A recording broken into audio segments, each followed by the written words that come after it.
تو آپ صلی اللہ علیہ وسلم کی طرح بندگی اور غلامی سے لے کر آئے تو اللہ نے پھر کر کے دکھلا دیا کہ جاؤ جاؤ، زمین اور آسمان کی ساری چیزیں تمہاری ہیں، جس چیز سے جیسے چاہو جس طرح چاہو استعمال کر لو۔ حضرت عقبہ ابن نافع افریقہ کے جنگل میں کھڑے ہو کے اعلان کر رہے ہیں، اے جنگل کے وحشی جانوروں، اے درندوں، اے سانپ چیتوں، اے ہاتھیوں، اے جنگل کے موذی جانوروں، اے کیڑے مکوڑے حشرات الارض، تم سن لو کہ یہاں پہ اب ہم رہیں گے۔ ہم کون ہیں؟ محمد صلی اللہ علیہ وسلم کے ماننے والے، اللہ کے غلام، اللہ کے نبی کے ماننے والے، اللہ کے نبی کے طریقے پہ چلنے والے، اب تمہارے لیے یہاں رہنے کی گنجائش نہیں۔ کون سی زبان تھی جس زبان میں اعلان ہو رہا، اور وہ کون سی زبان ہے جس کو سانپ بھی سن رہے ہیں اور سمجھ رہے ہیں، شیر چیتے بھی سمجھ رہے ہیں؟ انہوں نے کہاں سے عربی سیکھ لی؟ کس عربی مدرسے میں انہوں نے پڑھا؟ کہاں سے یہ عربی جانا؟ لیکن اللہ نے اپنے ایک بندے سے جو بندگی کے کمال کو پہنچنے کی کوشش میں لگا ہوا ہے، جب اپنے اس بندے سے اعلان کروایا تو سانپ کو بھی سمجھا دیا، سپولیوں کو بھی سمجھا دیا، شیر چیتوں کو بھی اس کی زبان سمجھا دی، اور وہ سارے سمجھ رہے، سب نکل رہے، گویا کہ زبان حال سے یہ کہہ رہے چلو چلو، اب یہاں ہمارے رہنے کی جگہ نہیں، یہاں تو وہ رہیں گے جو اللہ کے ماننے والے ہیں، جو اللہ کے غلام بن گئے، غلامی میں کمال کو پہنچنے والے ہیں، جو بندگی میں کمال کو پہنچنے والے، اب یہ ان کی جگہ ہے۔ یہ ہے عبادت صرف نماز روزہ حج زکات کا نام نہیں، 24 گھنٹے کی زندگی جس میں نماز بھی ہے، حج بھی ہے، روزہ بھی ہے، زکات بھی ہے، لباس بھی ہے، کھانا پینا بھی ہے، ہر چیز ہے۔ اپنے بدن کے ہر چیز کو، اپنے بدن کے ظاہری اور اپنے بدن کے باطنی اور اپنے جسم سے باہر کی تمام وہ چیزیں جس میں اس کو کچھ اختیار دیا گیا، ان سب کو آقا کی مرضی کے تابع ہو کر استعمال کرنا، اس کا نام عبادت ہے، اس کا نام بندگی ہے۔ یہی وہ بندگی ہے جس کے لیے انسان بنائے گئے۔ چنانچہ حضرت سفینہ رضی اللہ تعالی عنہ اپنے لشکر سے بھٹک گئے، کشتی میں جا رہے، کشتی ٹوٹ گئی، سمندر میں تختے پہ بیٹھ کے کنارے پہ لگے، باہر نکلے تو سامنے ایک شیر کھڑا ہے۔ شیر سے کیا کہا؟ اے شیر، تجھے پتا ہے میں کون ہوں؟ میں سفینہ ہوں، سفینہ مولا رسول اللہ صلی اللہ علیہ وسلم، میں سفینہ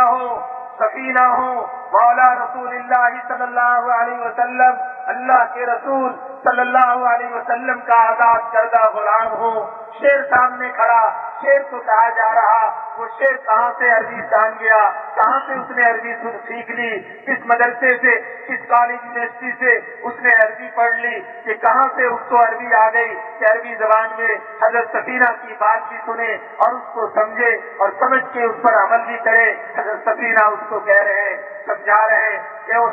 ہیں کہ حضرت سفینہ رضی اللہ تعالیٰ عنہ کو پتا ہے کہ میں اللہ کا بندہ ہوں، اپنی بندگی میں اللہ کی بندگی میں نے کمال کو پہنچنے کی کوشش کی ہے اور کوشش کر رہا ہوں۔ یقیناً وہ اللہ جس کا میں بندہ ہوں وہ اس شیر کا بھی مالک اور خالق ہے، وہ اس شیر کا بھی آقا اور داتا ہے، اس شیر کو یقیناً میری زبان سمجھائے گا۔ اللہ نے سمجھا دیا، شیر کو کہہ دیا کہ میں اپنے لشکر سے بھٹک گیا، چلو مجھے راستہ دکھاؤ، میری رہبری کرو۔ شیر جس کا کام چیرنا، جس کا کام خون پینا، جس کا کام گوشت کھانا، جس کا کام پھاڑنا، وہ شیر کیا کرتا ہے؟ سر اٹھاتا ہے، سر جھکاتا ہے، اپنے آپ سے دم تو ہلاتا ہے، گویا کہ وہ زبان حال سے کہہ رہا میں تم میرے آقا کے غلام، میں تیرا غلام، آؤ تمہاری رہبری میں کروں، تم میرے مالک ہو گئے، کہ کیونکہ تم میرے مالک کے غلام بن گئے، تم نے اس کی بندگی اختیار کی، اب اس کی مرضی چلے گی، اب میں تیری بندگی پہ آ گیا، میں تیرا رہبر، میں تیری رہنمائی کروں گا۔ شیر آگے حضرت سفینہ پیچھے، اور جہاں کہیں سے جنگل سے کوئی آواز آئے، شیر بھاگا جائے اور جا کر اس کو چپ کرائے، گویا کہ اس کو یوں کہتا ہوا آ رہا وہ شیر کہ تجھے پتا نہیں میں کس کی رہبری کرنے جا رہا، میں اس کی رہبری کر رہا جو اللہ کا بندہ بن گیا، جس نے اللہ کی غلامی میں اپنے آپ کو مٹا دیا، جس نے اپنی مرضیات کو ختم کر دی۔ میں اس کا غلام بن کے اس کی رہبری پہ چلا ہوں، اور تو اس کو ڈرانے کے لیے آواز نکالتا ہے اور اسے چپ کرا کے آئے اور پھر رہبری میں آ جائے، اور پھر جنگل کے کنارے پہنچے۔ آگے مسلمانوں کا لشکر مسلمانوں کے لشکر کی طرف سر اٹھا کر دکھلایا، گویا کہ اپنے اپنے اپنے اپنے اپنے اپنے اس مالک کو جس کا وہ بندہ بننے کے لیے تیار ہوا تھا، وہ شیر اس کو اشارہ کر کے بتلا رہا کہ وہ دیکھو سامنے تمہارا مقصود وہ سامنے ہے، اور سر کو اٹھایا، گویا کہ سلام کرنے کی کوشش کی، ہاتھ بھی اٹھائے، سلام کرنے کے انداز سے ایک آواز بھی نکالی، گویا کہ اپنی زبان میں بھی سلام کر رہا اور الوداع ہونے کی اجازت لے رہا، اور پھر سندھاڑتا ہوا جنگل کی طرف بھاگ لیا کہ جاؤ اب اپنے لشکر سے جا کے مل لو۔ شیر راستے میں کھڑا ہے، ایک صحابی آتے ہیں، کان پکڑتے ہیں، کہتے ہیں کہ تجھے کس لیے یہاں کھڑا کیا گیا، تو مسلمانوں کو ڈراتا ہے؟ ایک تھپڑ لگایا اور وہ شیر دم دبا کر جنگل کی طرف بھاگا۔ شیر تو شیر، جاندار تو جاندار، وہ چیزیں جو روح نہیں رکھتی ان چیزوں کو کہا جا رہا یا ساریہ الجبل، یا ساریہ الجبل۔ ارے مدینہ منورہ میں مسجد نبوی پہ منبر پہ کھڑا ہوا ایک شخص کیوں یہ کہہ رہا، اور کس کو کہہ رہا؟ جس کو کہہ رہا وہ تو مدینے میں نہیں ہے، وہ تو ملک شام کے کسی محاذ پہ ہے اور وہاں پہ گئے ہوئے ہیں، اور یہاں حضرت عمر جو اللہ کے بندے ہیں، بندگی میں کمال کو پہنچنے میں کوشش کرنے میں لگے ہوئے ہیں، وہ یہاں سے آواز لگا رہے، اور ہوا جو اللہ کی مخلوق ہے اس کی مرضی تبلیغی نہیں چلے گی، بیانات وہ اللہ آفیشل کے بندے کے یوٹیوب تابع ہے۔ فیس بک۔ وہ نبی محمود اور محمود ہے، اللہ نے اس نبی کے ماننے والوں کو وہ کام دے دیا جو کام اللہ کو بہت محبوب اور بہت محمود ہے۔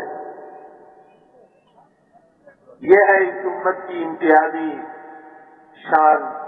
اس امت کی امتیازی خصوصیت کہ یہ امت نبی نہیں ہے، لیکن جس چیز کے لیے اللہ نبی کو پسند کیا کرتے تھے وہ چیز اس امت کو دے کر اللہ نے اس امت کے لیے بھی پسندیدگی کا اعلان کر دیا۔ فرما دیا ہوا اجتباکم، اس نے تمہیں پسند کر لیا، تمہیں چھانٹ لیا ہے، تمہیں چن لیا ہے، تمہیں اپنے لیے بنا لیا ہے۔ یہ امت پیارے کی امت اور اللہ کو انتہائی پیاری، اس پیاری امت کو اللہ نے پیار والا کام دیا کہ جاؤ اپنے اس پیاری امت ہونے کے ناطے ساری انسانیت کے اندر پیار کو پھیلا دو۔ کون سا پیار؟ وہ پیار، وہ محبت، وہ تعلق جس سے انسانیت اپنے مولا کو، اپنے آقا کو، اپنے داتا کو، اپنے خالق کو، اپنے مالک کو پہچان دے۔ انسانیت کے اندر پھر کے اے میرے پیارے نبی کی پیاری امت، انسانیت کے اندر پھر کے اللہ کی محبت کو ایسے عام کر دو کہ انسانیت اللہ کی محبت میں ڈوبتی چلی جائے اور اللہ کی محبت کو حاصل کرتی چلی جائے۔ اللہ کے تعلق کے مقابلے میں تمام تعلقات کو کاٹتی چلی جائے، اللہ کے قرب کی تلاش میں تمام قرب کو مٹاتی چلی جائے۔ یہ انسانیت کے اندر پیدا کرو کیونکہ تم میرے محبوب کی امت ہو۔ یہ ذمہ داری اس امت کو دی گئی کہ یہ امت عبادت سے بھی کمال کو پہنچے اور یہ امت دعوت میں بھی کمال کو پہنچے، تو پھر اللہ زمین اور آسمان کے سارے نظام کو اس امت کے حوالے کر دیتے ہیں، اور پھر اللہ کی طرف سے انعامات کی بارشیں شروع ہوتی ہیں۔ دنیا کی زندگی بھی چین، سکون، اطمینان والی ساری خیریں، ساری بھلائیاں یہاں کی اس کے قدموں پہ نچاور کی جاتی ہیں، اور مرنے کے بعد کی ساری کامیابی، کامرانی اسی کے مقدر میں لکھ دی جاتی ہے۔ ان دونوں ذمہ داری کو لے کر یہ امت جب ابھری تھی تو دنیا میں ہر طرف چلتی چلی گئی، اور چین، سکون، اطمینان اللہ ان کے چلت پھرت سے عام کرتے چلے گئے۔ لیکن جب امت اپنی ذمہ داری کو بھول گئی اور اپنی دنیا کی چند ٹکوں کے تعیش کو سب کچھ سمجھ لیا، تو پھر اللہ کی طرف سے چین، سکون، اطمینان کو چھین لیا گیا۔ دولت مند اپنے دولت میں پریشان ہے، فقیر اپنے فقر میں پریشان ہے، بادشاہ اپنی بادشاہی میں پریشان ہے، وزیر اپنی وزارت کے اندر خوف میں مبتلا ہے، دولت والے، کوٹھی کار، بموں والے، ہتھیاروں اور پولیس فوج والے ہر ایک اپنے اپنے حال کے اندر، اپنی اپنی چیزوں اور سامان کے اندر بے چینی، بے اطمینانی اور بے سکونی کے اندر مبتلا ہے، اس لیے کہ امت جس چیز کے لیے بنائی گئی تھی اس سے کہیں کوسوں دور ہوتی چلی گئی۔ اب پھر اگر امت اپنی ذمہ داری کو سمجھ لے اور اس ذمہ داری کو سمجھ کے اس پر اپنے آپ کو لے آئے تو اللہ وہی ہے، آسمان وہی ہے، زمین وہی ہے، اللہ کی مخلوقات وہی ہے، نظام وہی ہے، چاند، سورج، ستارے وہی ہیں، اسی طرح نکل رہے ہیں جیسے اللہ نے قرن اول میں چین کو پھیلایا، اطمینان کو پھیلایا، دنیا کی زندگی پرسکون بنا دی اور آخرت کی نعمتوں کا اعلان کر دیا، ایسے ہی آج بھی اللہ اگر امت اپنے اصل پہ آ جائے اور اپنے کام پہ آ جائے، آج بھی اللہ وہی کر کے دکھائیں گے، کیونکہ اللہ کا وعدہ ہے قرن آخر کے بارے میں کہ اللہ تعالی آخر زمانے میں جب حضرت عیسیٰ علیہ السلام اور حضرت مہدی علیہ السلام تشریف لائیں گے تو اس زمانے میں اللہ تعالی پھر سے خیروں اور برکتوں کے دروازے کھول دیں گے۔ تو جو اللہ قرن اول میں بھی خیر اور برکت کو عام کر رہے ہیں اور قرن آخر میں بھی خیر اور برکت کو عام کرنے کا اللہ نے وعدہ کر دیا، آپ کے حبیب صلی اللہ علیہ وسلم نے اس کے بارے میں فرما دیا، تو کیا وہ اللہ اس بیچ کے زمانے میں خیروں اور برکتوں کو نازل کرنے سے عاجز ہو گئے؟ ہرگز نہیں، وہ اللہ اب بھی قادر ہے اور یقیناً قادر ہے اور خوب قدرت ہے، لیکن اللہ کا ضابطہ ہے اور اس ضابطے سے اللہ چلتے ہیں۔ بے قانون اللہ نہیں چلا کرتے، اللہ نے قانون اور قاعدہ یہی بنایا ہے، اللہ نے قانون اور قاعدہ یہی بنایا ہے کہ بندے اللہ کے بندے بن کر چلے تو پھر آقا اپنے آقا ہونے کا مظہر دکھائے گا کہ میں آقا ہوں، تو بندہ بن گیا، تو پھر میرے آقا ہونے کے اور میرے مالک ہونے کے اور میرے خالق ہونے کے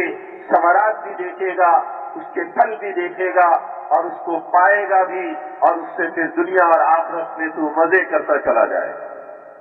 اس لیے اللہ نے قرآن کریم میں فرما دیا ہے کہ وما خلقت الانس والجن الا ليعبدون، کہ ہم نے تمام انسانوں اور جنات کو صرف اور صرف اپنی بندگی کے لیے پیدا کیا ہے۔ شاہ عبد القادر محدث دہلوی رحمۃ اللہ علیہ، شاہ ولی اللہ رحمۃ اللہ علیہ کے صاحبزادے جو قرآن کا ترجمہ کرتے ہیں، اس میں انہوں نے اس کو بیان کیا ہے کہ اللہ نے انسانوں اور جنات کو صرف اور صرف اپنی بندگی کے لیے پیدا کیا ہے۔ بندگی ہے اس انسان کی امتیازی شان، اس انسان کی خصوصی اس انسان کا خصوصی مقام۔ اس لیے حضور صلی اللہ علیہ وسلم کو جو سکھلایا گیا اس میں یہی سکھلایا گیا کہ پہلے اپنی بندگی کا اقرار پہلے کرو اور رسول ہونے کا اعلان بعد میں کرو۔ عبدہ و رسولہ، اس کا بندہ اور پھر اس کا رسول۔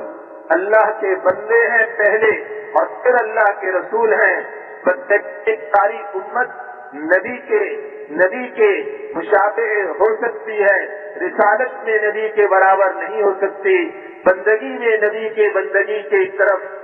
قدم اٹھا سکتی ہے اور نبی کے بندگی کے تک پہنچنے کی کوشش کر سکتی ہے، لیکن رسالت عام نہیں، بندگی عام ہے،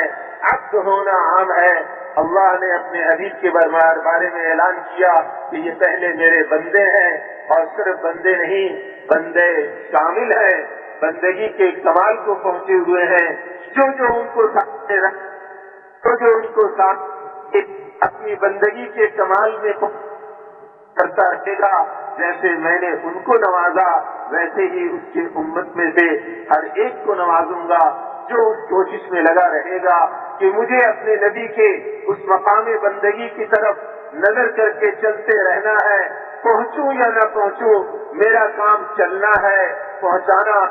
میرا کام نہیں، پہنچانا اس ذات کا کام ہے جس نے اپنے اختیار میں ہر چیز کو لے رکھا ہے۔ وہ اللہ ہے، وہ اکیلے یکتا ہے، وہ مولا ہے، قادر مقتدر ہے، ہر چیز پہ ان کو قدرت ہے۔ وہ اللہ چاہیں گے جس چیز کو چاہیں گے پہنچائیں گے، جو پہنچ نہیں پائے گا اس کو پہنچنے والوں کے مقام تک پہنچائیں گے۔ یہ اللہ کا کام ہے۔ اللہ جانے اللہ اپنے کام کو کیسے پورا کریں گے، یہ اللہ کا مقام اور اللہ کی ذات اس کو جانتی ہے کہ کیسے اس کو پورا کرے گی۔ اس لیے اس انسان کے ذمے بندگی میں تمام امتیں برابر تھی۔ حضرت آدم نبینا علیہ السلام سے لے کر قیامت تک آنے والے تمام انسان اس میں برابر کے شریک ہیں کہ سب کے سب بندے بنے، لیکن حضور صلی اللہ علیہ وسلم چونکہ اپنی بندگی کے کمال کو پہنچے ہوئے ہیں، تمام انبیاء میں آپ کو مقام بندگی کے، مقام عبدیت کے انتہائی درجے کو پہنچایا گیا۔ اس لیے حضور صلی اللہ علیہ وسلم کی یہ امت بھی تمام امتوں میں مقام بندگی کے اس اعلیٰ درجے تک پہنچ سکتی ہے جس اعلیٰ درجے کے پہنچنے پہ اللہ کی طرف سے انعامات کے وعدے ہیں، اللہ کی طرف سے خیروں اور برکتوں کے دروازے کھولنے کے وعدے کیے گئے ہیں۔ وہ اس پہ ہے کہ یہ امت بھی اپنے نبی کی طرح مقام بندگی کے کمال کو پہنچے، عبدیت کے کمال کو پہنچے۔ عبدیت کا کمال کیا ہے؟ عبدیت کا کمال یہ ہے، بندگی کا کمال یہ ہے کہ میرا کچھ نہیں، میں کچھ نہیں، میرا کچھ نہیں، میں کسی چیز کا مالک نہیں، میری مرضی کوئی نہیں، میری چاہت کوئی نہیں، میری آرزو کوئی نہیں، میری تمنا کوئی نہیں، میں تو غلام ہوں، میں تو بندہ ہوں، میں تو عبد ہوں، میرا آقا جو کہے گا وہ کروں گا، میرا آقا جو چاہے گا اسے پورا کروں گا،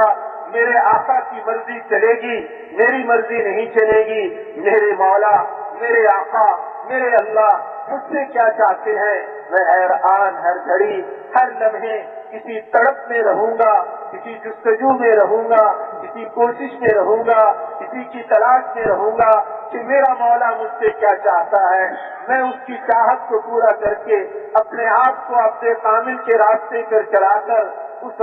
مقام تک پہنچنا چاہتا ہوں جہاں مولا خوش ہو کر میرے لیے اعلان کر دے کہ جاؤ میں تم سے راضی ہوں، تو بھی مجھ سے راضی، میں بھی تجھ سے راضی۔ جیسے صحابہ کرام رضوان اللہ علیہم اجمعین کے لیے اعلان ہو گیا اللہ کی طرف سے کہ یہ وہ بندے ہیں جو میرے محبوب کے نقش قدم پہ چلے ہیں، اپنی مرضیات کو مٹا کر چلے ہیں، اپنی خواہشات کو ختم کر کے چلے ہیں، ان کی کوئی چاہت نہیں رہی، ان کی کوئی مرضی نہیں رہی، جو میں نے چاہا وہ انہوں نے پورا کیا، جو میری مرضی تھی اس پر اپنے آپ کو قربان کیا، اپنی ذات کو بھی مٹایا، اپنے بیوی بچوں کو بھی مٹایا، اپنی تمام چاہتوں اور آرزوؤں کو قربان کرتے چلے گئے، اپنی تمام خواہشات کو مٹاتے چلے گئے، میری چاہت پہ، میری خواہش پہ، میری مرضی پہ۔ اس لیے کہ غلام جب کسی چیز کا مالک نہیں ہوتا تو پھر اس کی مرضی کیسے چلے گی؟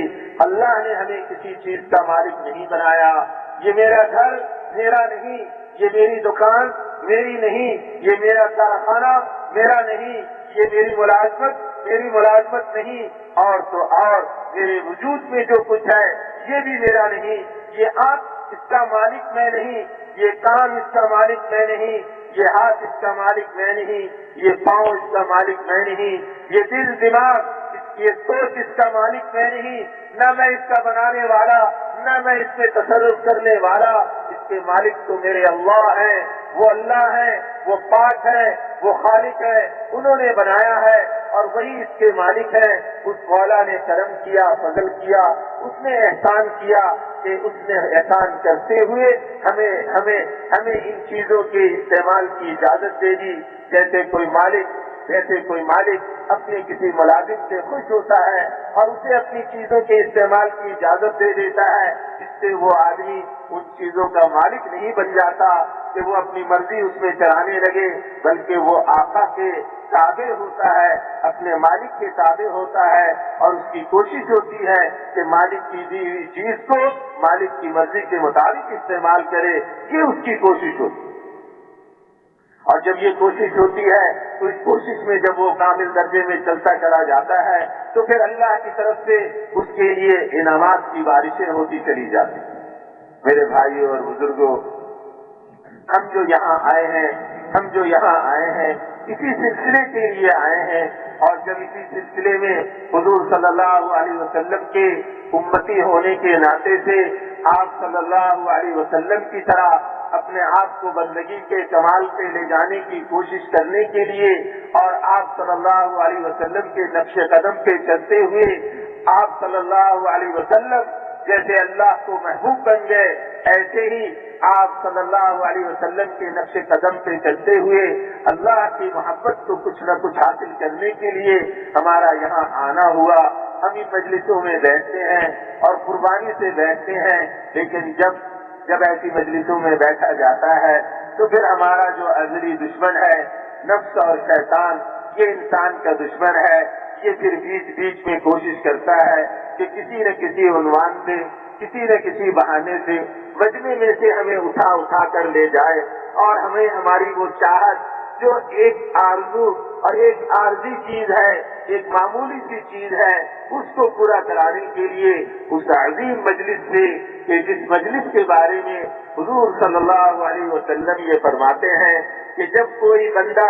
ایسی مجلس میں آ جاتا ہے تو پھر کیا کرتے ہیں اللہ تعالیٰ اپنی رحمت کو ان پر ڈھانپ لیتے ہیں، اور اب اللہ کے فرشتے انہیں گھیر لیتے ہیں، اور ایک خاص رحمت جس کو سکینہ کہا جاتا ہے وہ ان پہ نازل کیا جاتا ہے، اور اللہ جل جلالہ اپنی مجلس میں، اس مجلس میں بیٹھے ہوئے کا اللہ تذکرہ کرتے ہیں، اللہ انہیں یاد کرتے ہیں، ان کا نام لے کر یاد کرتے ہیں۔ اب ہمارا دشمن یہ چاہتا ہے کہ وہ اللہ ہمیں یاد نہ کرے، چلو مجلس سے اٹھ کر چلتے ہیں، جب مجلس سے نکل جائے گا تو پھر اللہ اسے یاد کرنا چھوڑ دیں گے۔ آج دنیا کے 2 ٹکے کے انسان، ہمارے جیسے ناک کان والے، کوئی صدر بن گیا، کوئی وزیر بن گیا، کوئی ممبر بن گیا، کوئی جرنیل بن گیا، کوئی افسر بن گیا، کوئی پولیس کا بڑا بن گیا، کوئی کسی دفتر کا بڑا بن گیا، وہ ہمیں بلا لے، ہم سے باتیں کرے اور ہمیں اپنی باتیں سنائے تو ہم اس کی بات کو سنتے رہتے ہیں اور مزے سے سنتے رہتے ہیں، یہ نہیں کہتے کہ نہیں اس کی بات نہیں سنیں گے۔ اور اگر کوئی کارخانے کا مالک یا کسی دفتر کا بڑا افسر یا کوئی فوج کا جنرل اپنے کسی سپاہی کو بھیج دے، اپنے کسی ادنا ملازم کو بھیج دے کہ جاؤ سارے دفتر والوں کو جمع کر کے میرا یہ پیغام پہنچا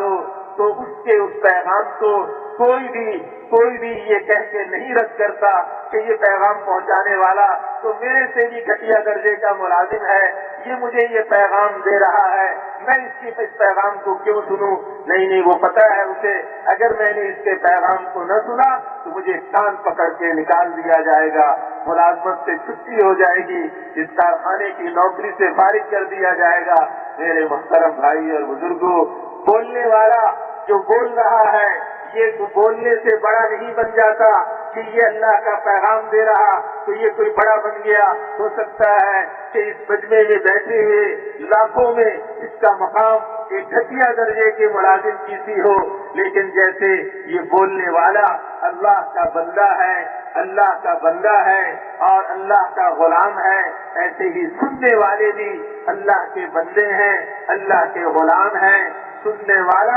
اگر یہ سمجھتے ہوئے کہ ایک ادنا غلام اللہ کا پیغام دے رہا، مجھے کیا کرنا اس پیغام کو، اور وہ میں اس مجلس سے اٹھ کر جانے لگے، تو پھر اللہ بھی اللہ ہے، اللہ بھی اللہ ہے۔ ایسا نہ ہو پھر ہمیشہ کے لیے کان پکڑ کے چھٹی کرا دی جائے کہ جاؤ کہ تمہاری ہمیشہ کے لیے چھٹی ہے۔ اس لیے بھائیو درخواست ہے کہ یہ منظر اچھا نہیں۔ ٹھیک ہے، اس بات میں کوئی شک نہیں کہ کل بلکہ پرسوں سے بیٹھے ہوئے ہیں، اور جو پرسوں اثر سے آئے ہوئے ہیں وہ پرسوں اثر سے بیٹھے ہوئے ہیں،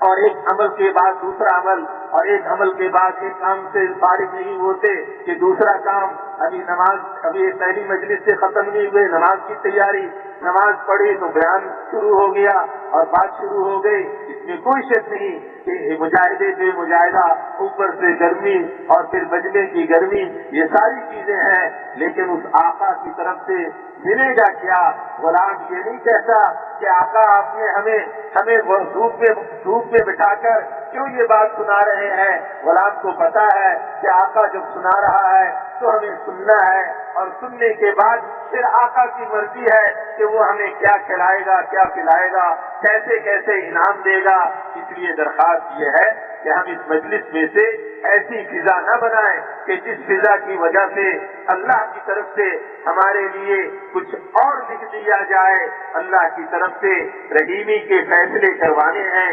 کریمی کے فیصلے کروانے ہیں، خیر اور برکتوں کے فیصلے کروانے ہیں۔ ہم تو یہ کہہ رہے ہیں کہ ساری انسانیت کی ذمہ داری ہم پر ہے۔ 7 ارب بچنے والے دنیا کے انسان، تمام یہود و نصارہ، تمام ہندو سکھ، تمام مسلم غیر مسلم، سب کی ذمہ داری ہم پر ہے۔ جب سب کی ذمہ داری ہم پر ہے تو وہ میرا بھائی جو میرے ساتھ بیٹھا ہوا ہے اور اب تک بیٹھا رہا، وہ اٹھ کے جانے لگا مجلس سے، اور ہمیں پتا ہے سید الانبیاء صلی اللہ علیہ وسلم فرما رہے ہیں، تو ہی یہ مجلس سے نکلا اللہ کی یاد سے نکلا، اور اللہ کی یاد سے باہر ہوتا چلا گیا۔ کتنا اس کا نقصان ہوا، اور ہم اس کو جاتا ہوا دیکھتے رہے۔ ہم نے پاؤں بھی نہ پکڑے، ہم نے ٹوپی بھی نہ رکھی، ہم نے منت خوشامد بھی نہ کی، آنسو بھی نہ بہائے، نہ پکڑی رکھے، تو پھر گویا کہ ہم اپنے دعوے میں کہ 7 ارب انسانوں کی ذمہ داری ہم پر ہے، یہ دعوے میں جھوٹے نکلے ہم کہ دعویٰ تو کر رہا 7 ارب انسانوں کی، اور اپنے ساتھ بیٹھے ہوئے اپنے مسلمان بھائی کی خیر خواہی تو چاہیے نہیں کہ یہ مجلس سے نکل کے جا رہا اور اپنا نقصان کرنے جا رہا، اور ہم نے اس کے لیے بھلائی سوچا ہی نہیں، ہم نے اسے روکا ہی نہیں۔ تو اس لیے خود بھی اپنے آپ کو نقصان سے بچانا، اپنے بھائیوں کو بھی نقصان سے بچانا، یہ سب سے پہلی ذمہ داری کریں گے انشاءاللہ اس کو پورا۔ کسی کو اب اٹھ کر جانے تو نہیں دیں گے، اگر جانے لگے تو پھر کیا کریں گے؟ پاؤں پکڑیں گے، اس کے منت کریں گے، خوشامد کریں گے، بھائی کوئی بات نہیں، جہاں اتنی قربانی کی، دنیا کے چند ٹکوں کے خاطر رات بھر کی قربانیاں، دن بھر کی پریشانیاں، اور کیسی کیسی سختیاں جھیلتے چلے جاتے ہیں اللہ کے لیے۔ وہ اللہ جو سب سے بڑے ہیں، وہ اللہ جو داتاؤں کے داتا ہیں، کریموں کے کریم ہیں، رحیموں کے رحیم ہیں، جو بہت مہربان محبت کرنے والے اللہ، اس اللہ کو پانے کے لیے بیٹھے ہیں۔ اور یاد کرو کہ وہ اللہ ہمیں یاد کر رہا ہے، کیوں یاد کر رہا؟ اس لیے کہ سید الانبیاء اور صادق المصدوق، سچوں کے سچے، سب سے بڑے سچے، ان کا کہنا حق اور سچ ہے۔ اس لیے جب وہ یہ فرما رہے ہیں تو اللہ ہمیں یاد کر رہے ہیں، ہم دیکھو اللہ کی یاد سے نکلیں گے تو بہت محروم ہو جائیں گے۔ اس لیے نہ خود اٹھنا، نہ کسی کو اٹھنے دینا، پھر تو اللہ کی طرف سے یقیناً رحمتوں کی بارشیں ہوں گی، خیر اور برکتوں کے دروازے کھولے جائیں گے، اور پھر انسانیت کے لیے ہدایت کا فیصلہ ہوگا، انسانیت کے لیے تمام خیروں کا فیصلہ ہوگا، انسانیت کے لیے تمام بھلائیوں کا فیصلہ ہوگا، اور پھر ساری انسانیت بے چینی بے اطمینانی سے نکلے گی، چین سکون اطمینان کی زندگی میں آئے گی۔ اس لیے درخواست ہے کہ اب جو کچھ ہو گیا وہ ہو گیا، اب ہم اپنے مجمع میں سے کسی کو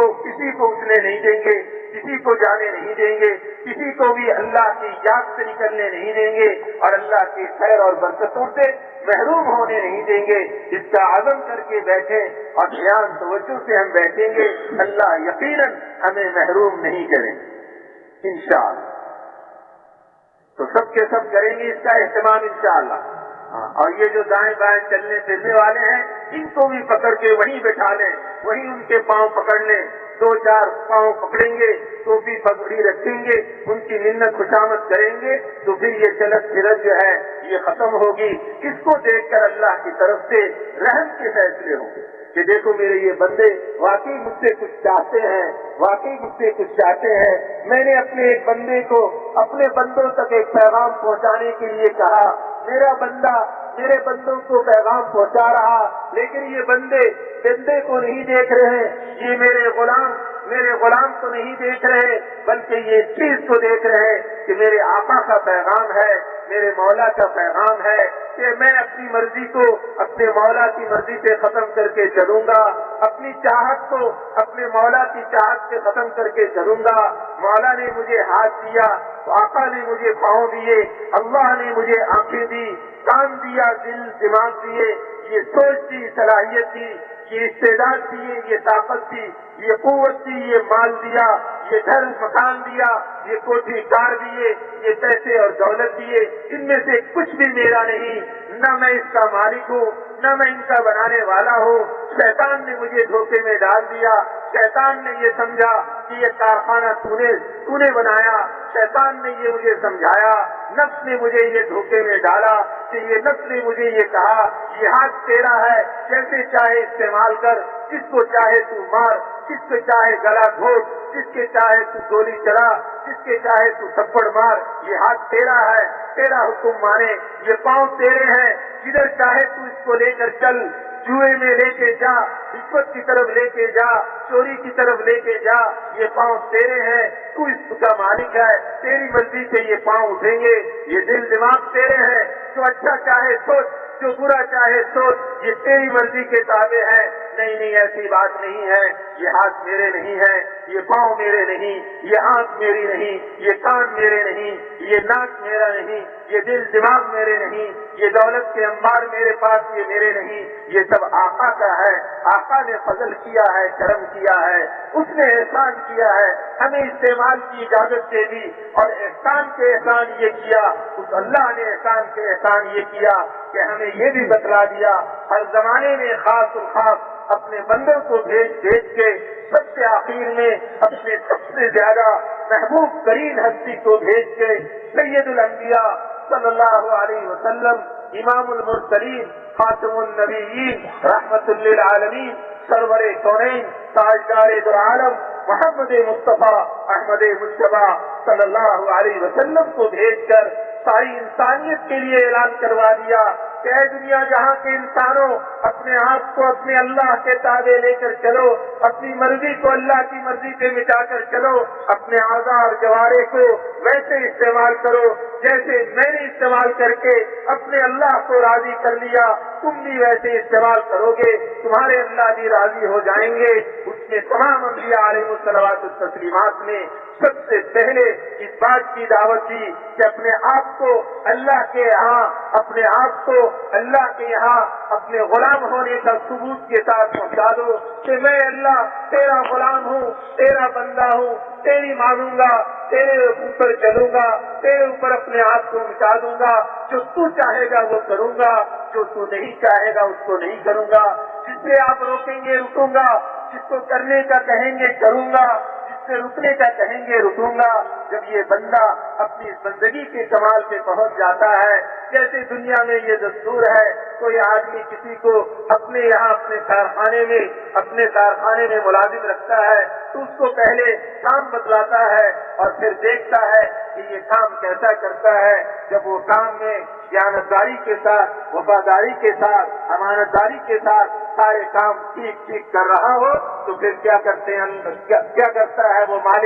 مالک اس کے ذمے اور کام سپرد کر دیتا ہے. اچھا پھر یہ کام بھی کر لو, پھر یہ کام بھی کر لو, پھر وہ کام بھی اس کے سپرد ہوتے ہیں, وہ اس کو بھی ٹھیک کرتا ہے. پھر ایک وقت آتا ہے کہ مالک کو اس پر اعتماد ہو جاتا ہے, مالک کو اس پر بھروسہ ہو جاتا ہے, اور مالک اپنا سارا کارخانے کا نظام اس کے حوالے کر دیتا ہے. پہلے تو روزانہ خود صبح پہنچتا تھا, اب اس کو اطمینان ہو گیا کہ میرا فلاں وہ ملازم, میرا فلاں وہ آدمی وہ سارے کام دیکھ لیتا ہے, سارے کام سنبھال لیتا ہے, سارا کارخانہ اس کے حوالے اور کارخانے کا سارا نظام اس کے حوالے. پھر وہ اس کارخانے میں اگر اپنی کوئی مرضی چلانا چاہے جو مالک کی مرضی کے خلاف نہ ہو تو وہ بھی چلتا ہے. مالک سے پوچھے بغیر بھی کام چلنے لگتا ہے کہ مالک سے اس کو پتا ہے کہ مالک میرے اس کام سے ناراض نہیں ہوگا. ایسے ہی جب اللہ یہ دیکھتے ہیں کہ میرا یہ بندہ میری بندگی سے آ گیا, میری غلامی میں آ گیا, اپنی مرضی کو اس نے چھوڑ دیا, اس چیزوں کا اپنے آپ کو مالک نہ سمجھا بلکہ مجھے مالک سمجھتا ہے, مجھے ان چیزوں کا بنانے والا سمجھتا ہے, اپنے آپ کو میری طرف سے صرف استعمال کا اختیار لے کر اس کے مطابق استعمال کرتا ہے کہ جہاں استعمال کرنے سے میں راضی ہوتا ہوں وہاں استعمال کرتا ہے. ہاتھ کو اپنی مرضی کے نہیں استعمال کرتا, میری مرضی کے اس کے ہاتھ اٹھتے ہیں, میری مرضی کے اس کے ہاتھ اٹھتے ہیں, نگاہ کو میری مرضی پر اٹھاتا ہے, میری مرضی پہ جھکاتا ہے. تو پھر میں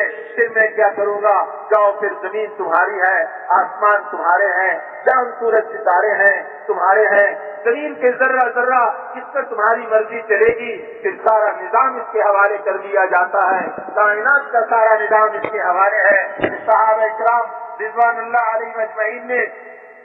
حضور صلی اللہ علیہ وسلم کے ساتھ چلتے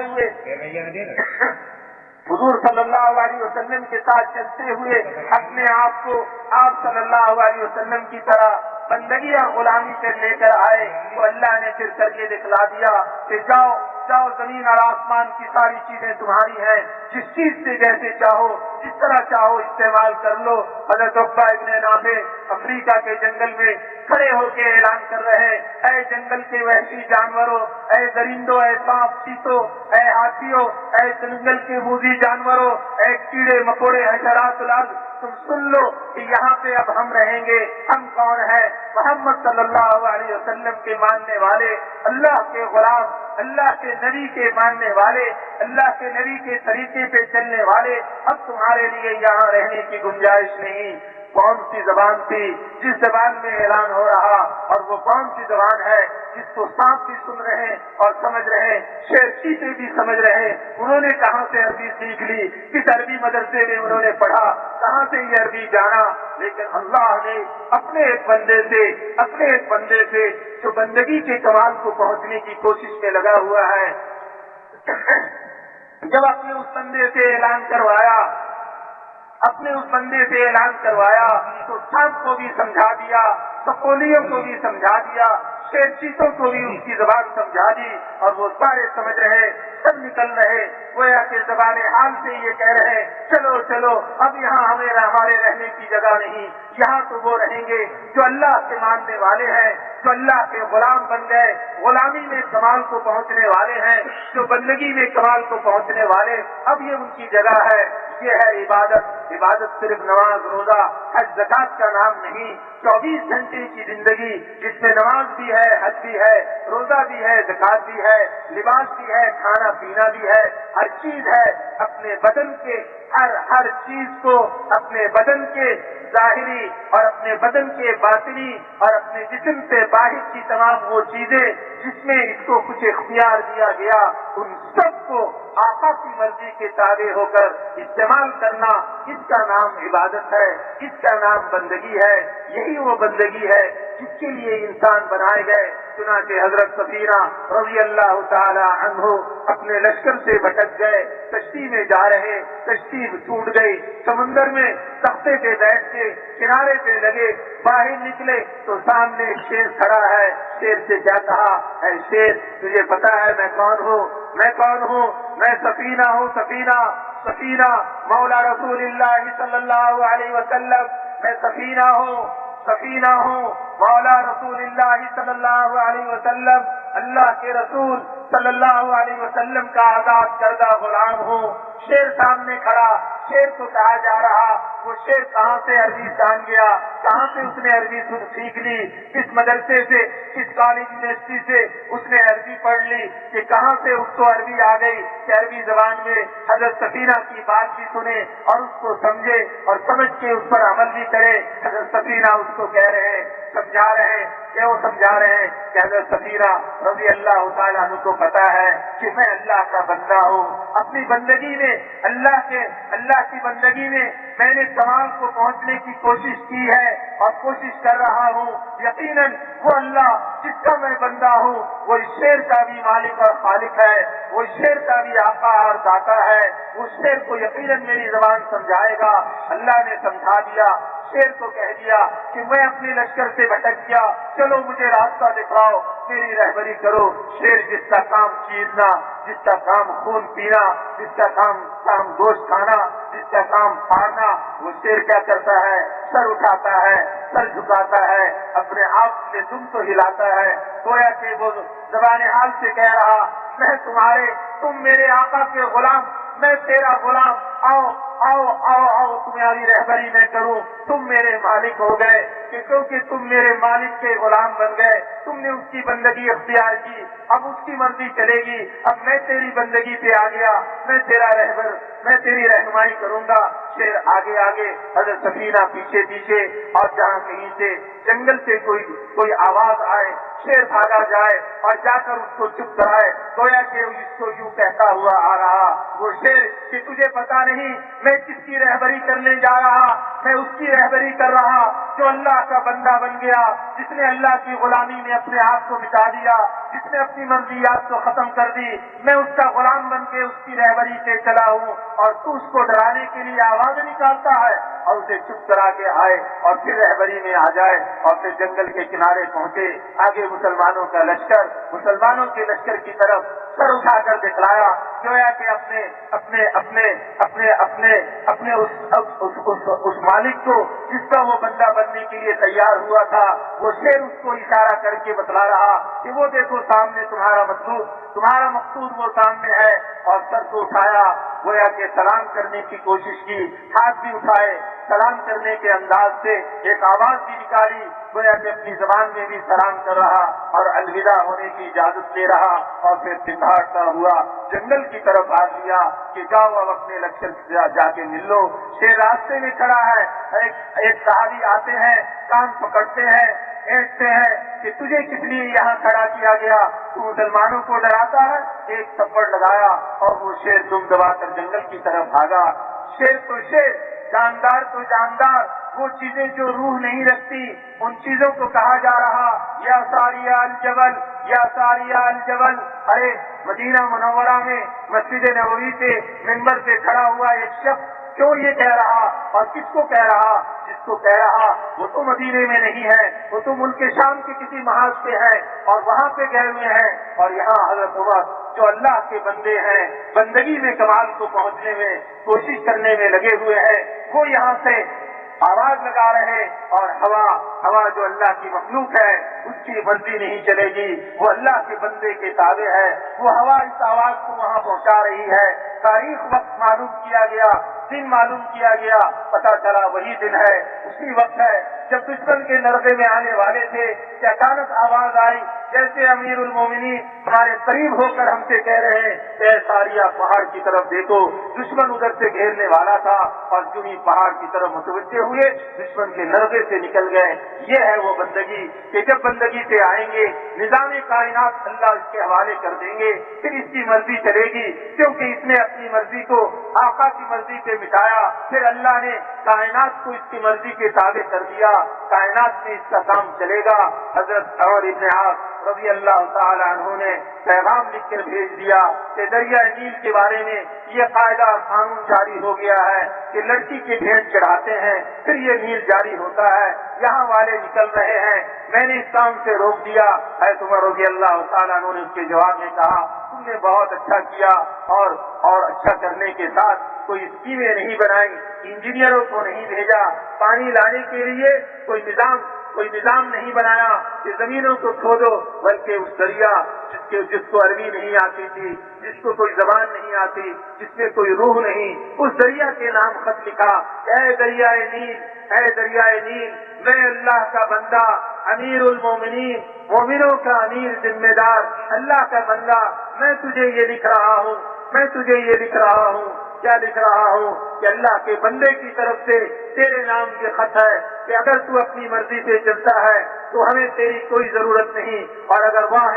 اللہ واحد القہار اس کی مرضی سے چلتا ہے تو ہم اللہ واحد القہار سے، وہ اللہ جو اکیلے یکتا ہے، ہر چیز سے غالب ہے، اس اللہ سے ہم درخواست کرتے ہیں کہ تجھے چلنا پڑے گا، تجھے چلنا پڑے گا۔ وہ دریائے نیل، اس کو خط دیا جا رہا، دریائے نیل کی کون سی آنکھیں تھی، کون سے ہاتھ سے، کس ہاتھ سے اس نے خط کو کھولا، کس آنکھ سے اس نے اس خط کو دیکھا، کس زبان سے اس نے اس خط کو پڑھا، اللہ نے پڑھایا، اللہ نے سکھایا، اللہ نے سمجھایا، اور پھر وہ دریائے نیل وہ چلا جو چلا کہ آج تک پانی اس کا کبھی کم نہ ہوا۔ یہ ہے جب اللہ کے بندے بنیں گے تو نظام کائنات کو اللہ اس کے حوالے کر دیں گے کہ اللہ کے بندے بننے کے لیے تمام انبیاء علیہ الصلوات والتسلیمات میں آ کر سب سے پہلی جو محنت کی بندگی پہ لانے کے لیے، اللہ کی غلامی پہ ڈالنے کے لیے سب سے پہلی محنت یہ کی کہ انسانوں کے دلوں کی صفائی کی۔ کہ لوگوں اپنے دلوں کو صاف کر لو، اپنے دل کو صاف کر لو، جس دل سے اللہ کے غیر کو نکال لو، وہ غیر جس نے تمہارے دل کو ناپاک کر دیا۔ اور نبی نے اپنے قوم کو آ کر یہ سمجھایا کہ دیکھو تم جس تجارت سے ہونا سمجھ رہے یہ تجارت تمہیں کام نہیں دے گی، تم جس ذمہ داری سے ہونا سمجھ رہے اس ذمہ داری سے تمہارا کام نہیں بنے گا، جس تم حکومت سے ہونا سمجھ رہے اس حکومت سے تمہارا کام نہیں بنے گا، جس وزارت سے تم کامیابی سمجھ رہے یہ وزارت تمہیں کامیابی نہیں دلانے کو، جس فوج پہ تم اترا رہے یہ فوج تمہاری حفاظت نہ کرنے کو، جس پولیس پہ تم اترا رہے یہ پولیس تمہارا کام نہیں بنانے کی، جو نقشے تم نے بنا رکھے ہیں، جو چیزیں تم نے بنا رکھی ہیں، ان نقشوں سے تمہارا کام نہیں بنے گا، اور ان نقشوں سے تمہیں کامیابی نہیں ملے گی۔ کامیابی دینے والی اور ناکامی پہ لانے والی صرف اور صرف ایک ذات ہے، اور وہ اللہ کی ذات ہے۔ آؤ اپنے دل میں اس اللہ کو اتار لو، اس اللہ کو اپنے دل میں اتارو، اس اللہ سے تعلق قائم کرو، اس اللہ کی محبت کو حاصل کرو۔ وہ اللہ ہے جو یکتا ہے، اکیلے ہے، اس اللہ کا کوئی شریک نہیں، وحدہ لا شریک لہ ولا مثل لہ ولا ند لہ۔ وہ اللہ ہے جو ہر چیز کو کرنے والے، وہ اکیلے ہیں، کوئی شریک نہیں، کوئی اس جیسا نہیں، کوئی اس کا مثل نہیں، القادر المقتدر ہے، ہر چیز سے اس اللہ کو قدرت ہے۔ وہ السمیع، وہ البصیر، وہی خوب سننے والے، خوب دیکھنے والے، وہ اللہ ہے جو نافع بھی ہے، ضار بھی ہے، نفع اسی کی طرف سے، نقصان بھی اسی کی طرف سے۔ جسے اللہ کامیابی دینا چاہے اسے کوئی ناکام نہیں کر سکتا، اور جس کو اللہ ناکام کرنا چاہے اسے کوئی کامیاب نہیں کر سکتا۔ وہ حافظ الحفیظ ہے، حفاظت کرنے میں یکتا ہے، کوئی اس کی حفاظت کے مقابلے میں حفاظت کا نظام نہیں لا سکتا، اور جب وہ حفاظت کو چھین لے تو کوئی کسی کی حفاظت نہیں کر سکتا۔ آؤ اس اللہ کو دل میں اتار لو۔ وہ اللہ ہے جو سب سے بڑے ہے، اکبر ہے، اکبر الاکبر ہے، سارے بڑوں کی بڑائی اس اللہ کی بڑائی کے سامنے ختم ہے، ساری دنیا کی بادشاہی اس اللہ کی بادشاہی کے سامنے پیش ہے، اس کی کوئی حیثیت نہیں۔ اے لوگوں اس اللہ کو پہچان لو، اس کی طاقت کو تسلیم کرو۔ وہ اللہ جو ہر چیز پر غالب ہے، وہ اللہ جو ہر چیز کو کرنے والے ہیں، وہ سمجھ، وہ بے نیاز ہے، وہ بے نیاز ہے، وہ بے نیاز ہے۔ کیا بے نیازی ہے کہ وہ سب دن جیے، اس دن کوئی نہ جیے۔ شاہ عبد القادر محدث دہلوی رحمۃ اللہ علیہ الصمد کا ترجمہ یہ کرتے ہیں کہ وہ اللہ جو سب دن جیے، سب دن جیے اور اس اللہ بن کوئی نہ جیے. کوئی جی کر دکھلا دے کہ اللہ کے بغیر کیسے جی سکتا ہے, اللہ کے بغیر کیسے کھا سکتا ہے, اللہ کے بغیر کیسے پی سکتا ہے, اللہ کے بغیر کیسے سو سکتا ہے, اللہ کے بغیر کیسے چل سکتا ہے. کوئی اللہ کے بغیر کچھ نہیں کر سکتا, اور وہ اللہ جو سب کے بغیر سب کچھ کر سکتے ہیں وہ سمد ہے, وہ سمد ہے. هو المحیی هو المیت, زندگی اور موت اس کے قبضے میں ہے. هو المعز, عزت دینے والے وہ اللہ. هو المذل, ذلت لانے والے وہ اللہ. وہ اللہ ہے جو ہر چیز کو بنانے والے ہیں. هو اللہ الذی لا الہ الا هو, وہی اللہ ہے, اس اللہ کے سوا کوئی الہ نہیں, کوئی کام بنانے والا نہیں, کوئی مشکل کو دور کرنے والا نہیں, کوئی حاجتوں کو پورا کرنے والا نہیں. اللہ ہے جو اکیلے سب کچھ کرتے ہیں اور ہر چیز میں وہ کسی کے محتاج نہیں اور سب اس کے محتاج ہیں. لا الہ الا اللہ, وہ اللہ جس کے سوا کوئی الہ نہیں. لہو مقالید السماوات والارض,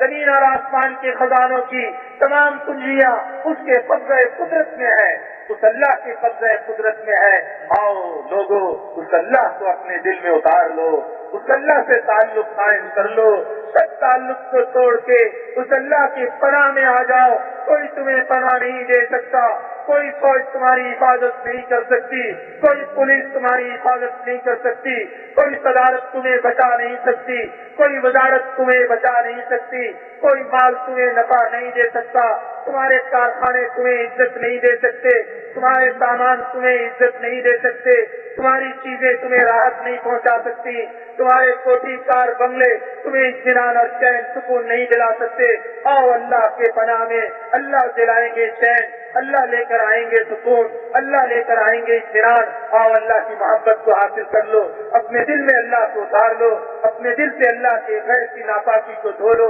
اللہ پاک ہے, اس ناپاک دل میں نہیں آ سکتے. پہلے اپنے دل سے سب کا یقین نکالو, ملک کا یقین نکالو, تجارت کا یقین نکالو, زراعت کا یقین نکالو, عہدے منصب کا یقین نکالو, فوج طاقت کا یقین نکالو, ایٹم کا یقین نکالو, بموں کا یقین نکالو, ہتھیاروں کا یقین نکالو. یہ ہتھیاروں والے یہ اپنے آپ سے بھی اپنے جان کے خود کرتے ہیں, انہیں اپنے جان کا پتہ نہیں تو یہ دوسرے کی جان کیا لے سکتے ہیں. یہ ہتھیاروں والے یہ کچھ نہیں کر سکتے, اللہ کے ارادے سے ہو رہا. اللہ نے ارادہ کیا کہ تمہارے اندر ٹوٹ پڑے, اللہ نے ارادہ کیا کہ تم نے اللہ کی مرضی کو چھوڑا, کاٹو ایک دوسرے کے گلے, پاؤ دباؤ ایک دوسرے کے مال, قبضہ کرو ایک دوسرے کے اوپر, ایک دوسرے کی زمین پہ قبضہ کرو, کیونکہ تم نے اللہ کو چھوڑا. اللہ نے تمہارے اندر نااتفاقی ڈال دی, تمہارے اندر نفاق کے بیج ڈال دیے. یہ انبیاء علیہ الصلوات والتسلیمات آ کر اپنے اپنے قوم قبیلے میں اس محنت کو کرتے اور اس آواز کو لگاتے. سید الانبیاء صلی اللہ علیہ وسلم نے تمام دنیا جہاں کے انسانوں کو خطاب کر کے کہا, یا ایھا الناس قولوا لا الہ الا اللہ تفلحوا. اے دنیا جہاں کے انسانوں, کہہ دو کہ اللہ کے سوا کوئی الہ نہیں. اس کو کہہ دو اور اس کو دل میں اتار لو, بس تم کامیاب ہو گئے, تم اللہ کی حفاظت میں آ گئے. اللہ فرماتے ہیں حدیث قدسی میں کہ جب کوئی بندہ کہتا ہے لا الہ الا اللہ محمد الرسول اللہ, جب کوئی بندہ یہ کہتا ہے تو اللہ کیا فرماتے ہیں, صدق عبدی, میرے بندے نے سچ کہا, صدق عبدی, میرے بندے نے سچ کہا. اور پھر اللہ فرماتے ہیں اشہدک یا ملائکتی, اے میرے فرشتوں تم گواہ رہو, اے میرے فرشتوں تم گواہ رہو کہ میں نے اپنے اس بندے کے اگلے پچھلے سب گناہ معاف کر دیے. اس لیے سب بھائیوں سے درخواست ہے کہ ایک دفعہ تو کسی مجلس میں سب کے سب کہہ لے لا الہ الا اللہ محمد الرسول اللہ, اور یقین کر لیں سچوں کے سچے, اللہ کے سب سے زیادہ محبوب, اللہ کے سب سے زیادہ لاڈ اور پیار والے نبی سید الانبیاء حضرت محمد مصطفیٰ احمد مصطفیٰ صلی اللہ علیہ وسلم کا کہنا ہے, اللہ نے اعلان کر کے کہا اپنے نبی کے زبان پاک سے یہ کہلوا دیا کہ میرے بندے نے سچ کہا، اللہ نے یہ کہہ دیا اور فرشتوں کو گواہ بنا دیا کہ بنا کر اللہ نے ہمارے اگلے پچھلے گناہ معاف کر دیے۔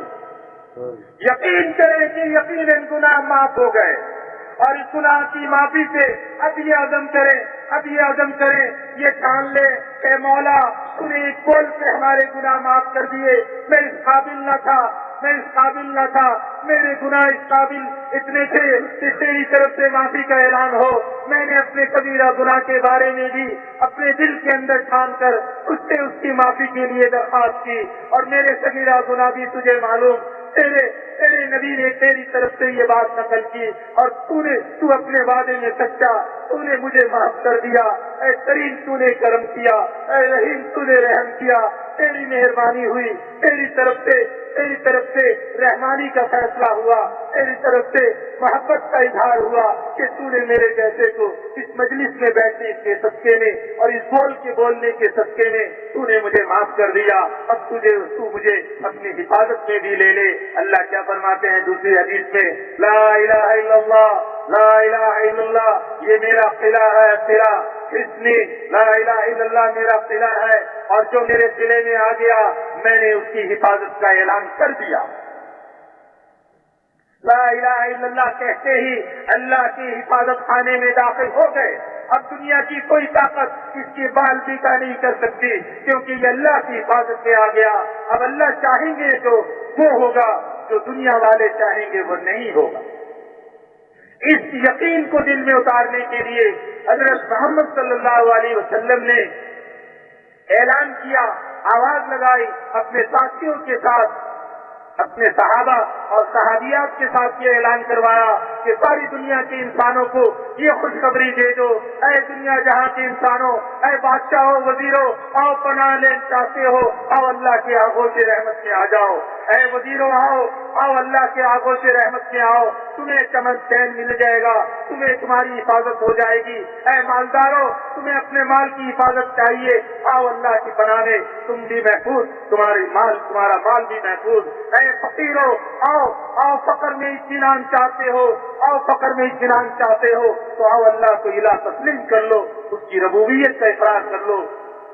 اسے مان لو، اسے جان لو، اسے تسلیم کر لو۔ لا حول ولا قوت الا باللہ، کوئی تمہیں نیکی پہ نہیں ڈال سکتا، کوئی تمہیں برائی سے نہیں بچا سکتا، اللہ بچائیں گے، اللہ نیکی کروائیں گے۔ لیکن اور دل میں اللہ کو اتارو، اس دل سے غلاظت کو نکالو، اس دل سے ناپاکی کو دھو دو، آؤ پاک اللہ دل میں آ جائیں گے۔ جب دل میں اللہ آئے، جب دل میں اللہ کا نور اترا، جب دل میں اللہ کی پہچان ہوئی، جب اللہ سے تعلق ہو گیا، اللہ کی محبت آ گئی، اللہ کے قرب میں بڑھنے کی تمنا پیدا ہو گئی۔ اب یہ اللہ کے قرب کے درجات میں ترقی کرتا چلا جائے گا، اللہ کے یہاں بڑھتا چلا جائے گا۔ جو یہ اللہ کے قرب میں بڑھتا چلا جائے گا، اللہ کی طرف سے اس کے اوپر تجلیات کی بارشیں ہوتی چلی جائیں گی، اس کا بدن نورانی بنے گا۔ حضور صلی اللہ علیہ وسلم نے دعا کی، امت کو دعا سکھلائی کہ میرے بدن میں بھی نور بھر دے، میرے کان میں بھی نور بھر دے، میرے زبان میں بھی نور بھر دے، میرے دل میں بھی نور بھر دے، میرے کھال میں بھی نور بھر دے، میرے ہڈی کے گودے میں بھی نور بھر دے، ہر جگہ مجھے نوری نور بنا دے۔ اے اللہ میرے اندر اس نور کو داخل کر دے، جس نور کے داخل کرنے کے اللہ کے عمل کی پہچان ہوتی ہے، اللہ کے عوامر پہ چلنا آسان ہوتا ہے، اللہ کے احکامات کو پورا کرنا آسان ہوتا ہے۔ وہ نور ہے جس نور کو دل میں اتارنا ہے، جس نور کو لے کر چلنا ہے، جس نور کے آنے پہ کسی قدم پہ اللہ کی نافرمانی نہیں کرے گا، کسی لمحے میں کسی گھڑی میں اللہ کے نافرمانی کی طرف نہیں چلے گا، اللہ کی فرما برداری اور اللہ کی اطاعت کی طرف، اللہ کے احکامات سے رسول اللہ صلی اللہ علیہ وسلم کے طریقے کو اختیار کرتا چلا جائے گا۔ وہ ہے نور جس کو دل میں اتارنا ہے، لیکن اس سے پہلے اپنے دل کی تمام خرابیوں کو نکالنا ہے۔ یہ ہے ہماری ذمہ داری۔ سب سے پہلے تمام انبیاء علیہ الصلوات و تسلیمات نے اور خود سید الانبیاء صلی اللہ علیہ وسلم نے اس بات کی آواز لگائی، یہ ہے وہ یقین جس یقین کو دل میں لے کر چلیں گے۔ جب اس یقین کو لے کر چلیں گے پھر حضور صلی اللہ علیہ وسلم نے بتلا دیا، اب دل میں لے آئے، اللہ کو لے آئے تو اللہ نے اپنے سے لینے کا ذریعہ بتا دیا۔